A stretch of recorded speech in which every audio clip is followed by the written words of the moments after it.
നടൻ സൽമാൻ ഖാന്റെ വസതി ഉൾപ്പെടുന്ന ഫ്ളാറ്റ് സമുച്ചയത്തിലേക്ക് വെടിയുതിർത്ത പ്രതികൾ പോലീസ് പിടിയിലായി.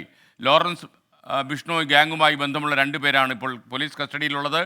ശ്രീനാഥ് ചന്ദ്രൻ മുംബൈയിൽ ബ്യൂറോയിൽ നിന്ന് വീണ്ടും ചേരുന്നു. ശ്രീനാഥ് ചന്ദ്രൻ, ഗുഡ് മോർണിംഗ്. ആരൊക്കെയാണ് ഈ പ്രതികൾ? അവരുടെ ബാക്ക്ഗ്രൗണ്ട് എന്താണ്?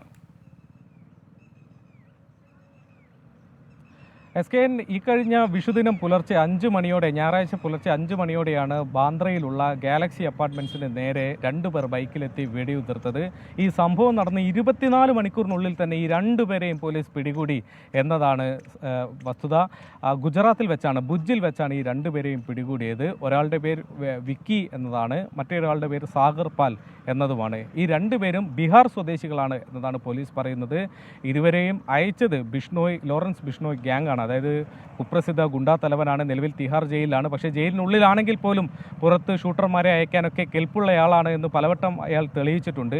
അയാളുടെ നിർദ്ദേശപ്രകാരമാണ് ഈ 2 പേർ എത്തി വെടിവെച്ചത് എന്നതാണ് മനസ്സിലാക്കുന്നത്. പണത്തിന് വേണ്ടി ചെയ്തു എന്നതാണ് പ്രാഥമികമായി ഇവർ പോലീസിന് പറയുന്നത്.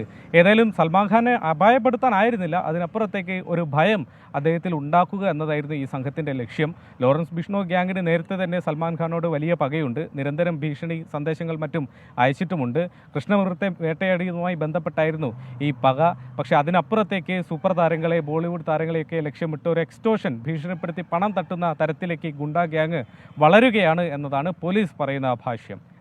ശ്രീനാഥ് ചന്ദ്രൻ, ഒരു കാര്യം കൂടി, മുംബൈ അധോലോകം ഒരു കാലത്ത് ചലച്ചിത്ര ലോകം അടക്കി വാണിരുന്നു. എന്നാൽ ഈ മുംബൈ ബ്ലാസ്റ്റിന് ശേഷം ഇവരൊക്കെ തന്നെ അരങ്ങൊഴിഞ്ഞു എന്നാണ് നമ്മൾ മനസ്സിലാക്കുന്നത്.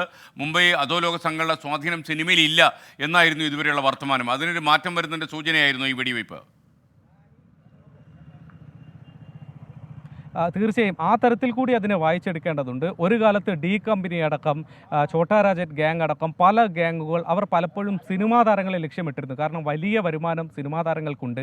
അതിലൊരു പങ്ക് പറ്റാൻ വേണ്ടി അവരെ ഭീഷണിപ്പെടുത്തിയും മറ്റും പണം തട്ടുന്ന സംഘങ്ങളെ അവർ മാറിയിരുന്നു. പക്ഷേ പിന്നീട് 90കളിൽ നിരന്തരമുള്ള എൻകൗണ്ടറുകളും മറ്റും, പിന്നീട് മുംബൈ ഭീകരാക്രമണ പരമ്പര, ദാവൂദ് ഇന്ത്യ വിടുന്നു, അങ്ങനെ പിന്നീട് ഒരു സമീപകാലത്ത് അത്തരം സംഘങ്ങളുടെ ഒരു സ്വാധീനമൊന്നും മുംബൈയിൽ ഇല്ലാതായി മാറിയിരുന്നു. പക്ഷേ നിലവിൽ സിനിമാ താരങ്ങൾ പലരും, സൽമാൻ ഖാനൊക്കെ തന്നെ 100 കോടിയോളം രൂപ വരെ പ്രതിഫലം വാങ്ങുന്ന നടനാണ്. അത്തരം ആളുകളെ ലക്ഷ്യമിട്ട് നീങ്ങുന്ന ഒരു സംഘമായി ലോറൻസ് ബിഷ്ണോയ് ഗ്യാങ് വളർന്നു വരികയാണ് എന്നതാണ് പോലീസിൻ്റെ ഒരു നിരീക്ഷണം. നേരത്തെ പഞ്ചാബ് കേന്ദ്രീകരിച്ചായിരുന്നു അവരുടെ പ്രവർത്തനമെങ്കിൽ ഇപ്പോൾ മുംബൈയിലേക്ക് കൂടി അവർ ശ്രദ്ധ കേന്ദ്രീകരിക്കുന്നു. അതിനുള്ള കാരണമായി മാത്രം, ഒരു മറയായി മാത്രം ഈ കൃഷ്ണമൃഗത്തെ വേട്ടയാടിയതും മറ്റും എടുത്തു വയ്ക്കുന്നു എന്നതാണ് പോലീസ് നടത്തുന്ന ഒരു നിഗമനം.